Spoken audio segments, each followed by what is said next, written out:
জয় বাংলা, জয় বাংলা। মমতা ব্যানার্জি জিন্দাবাদ, মমতা ব্যানার্জি জিন্দাবাদ। ছোটবেলায় টিভিতে একটা অ্যাড দেখতাম, দিদি গেঞ্জি চোখ বন্ধ করে ভরসা করা যায়।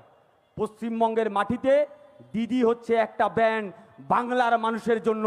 বাংলার মানুষ চোখ বন্ধ করে ভরসা করে।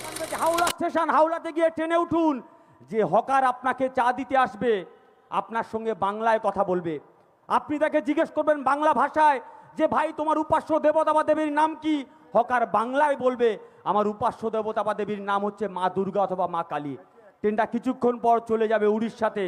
হকারের ভাষা বাংলা থেকে হয়ে যাবে উড়িয়া, উপাস্য দেবতা হয়ে যাবে জগন্নাথ দেব। তারও কিছুক্ষণ পর ট্রেনটা চলে যাবে তামিলনাড়ু। হকারের ভাষা বদলে যাবে তেলুগু, উপাস্য দেবতা হয়ে যাবে মীনাক্ষী দেবী। তারও কিছুক্ষণ পর ট্রেনটা চলে যাবে অন্ধ্রপ্রদেশ। হকারের ভাষা বদলে যাবে তেলুগু, উপাস্য দেবতা হয়ে যাবে নৃসিম্হা। ওখান থেকে চলে যান কেরালা, হকারের ভাষা বদলে যাবে মালায়ালাম, উপাস্য দেবতা হয়ে যাবে পরশুরাম। ওখান থেকে চলে যান মহারাষ্ট্র, হকারের ভাষা বদলে যাবে মারাঠি, উপাস্য দেবতা হয়ে যাবে গণেশ। ওখান থেকে চলে আসুন আবার আমাদের আসাম, হকারের ভাষা বদলে যাবে অসমিয়া, উপাস্য দেবী হয়ে যাবে কামাখ্যা দেবী। এটাই আমার ভারতবর্ষ। নানা ভাষা, নানা মত, নানা পরিধান, বিবিধির মাঝে দেখো মিলন মহান। সেই ভারতবর্ষের ঐতিহ্যকে প্রতিদিন এই আরএসএস, বিজেপি আর নির্বাচন কমিশন মিলে ভাঙতে চাইছে। প্রতিদিন বলছে তোমার নাম কি? ও প্রতীকুর রহমান। তাহলে তুমি বাংলাদেশি, তাহলে তুমি রোহিঙ্গা, তাহলে তোমার কাগজ দেখাও। আমরা কান খুলে শুনে রেখে দিন। নেত্রী পেছনে বসে আছে বলে বলবার সাহস পাচ্ছি।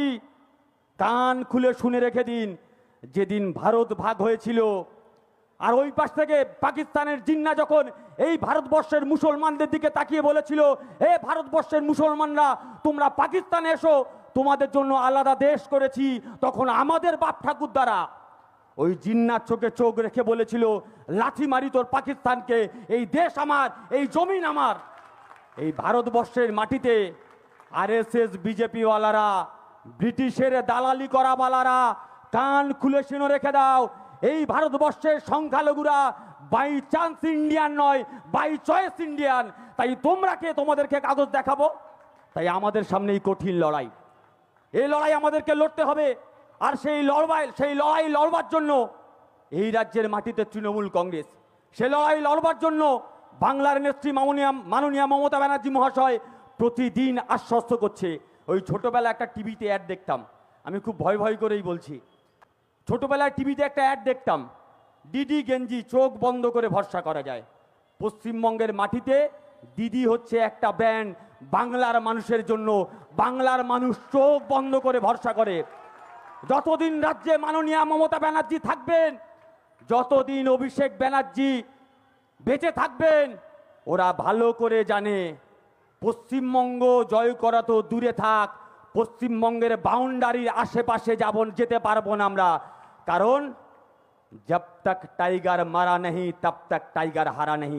বাংলার বাঘিনী এখনো জেগে আছে। তাই আমার কথা আমি দীর্ঘায়িত করব না, আমার কথা আমি দীর্ঘায়িত করব না।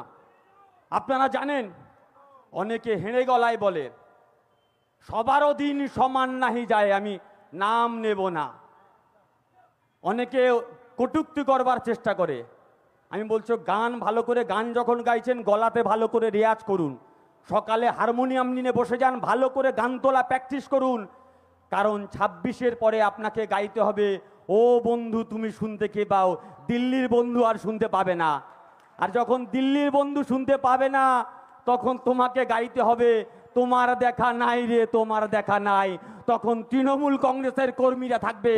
আর আগামী 26-এ আমি আমার সহকর্মীদের কাছে অনুরোধ করব, যারা সবুজ আবির কিনবেন 1 কেজি 500 আবির বেশি করে কিনবেন। কারণ বাইরে মুখ দেখাতে লজ্জা পাবে, আপনাদের কাছে আবির চাইবে যে একটু দাও, মুখে মেখে বাইরে বেরোই। প্রত্যেকে দয়া করে আবিরগুলো দেবেন।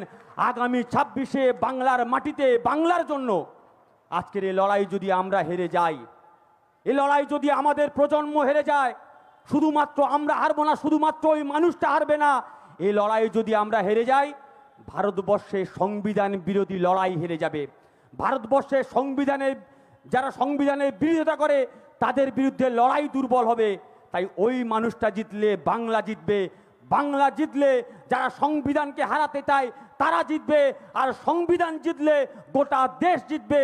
তাই দেশ বাঁচানোর লড়াই আপনারা সামিল হবেন এই আহ্বান জানিয়ে সবাইকে আবারও আন্তরিকভাবে কৃতজ্ঞতা জানিয়ে আমি আমার কথা শেষ করলাম। জয় বাংলা, জয় বাংলা। মমতা ব্যানার্জি জিন্দাবাদ, মমতা ব্যানার্জি।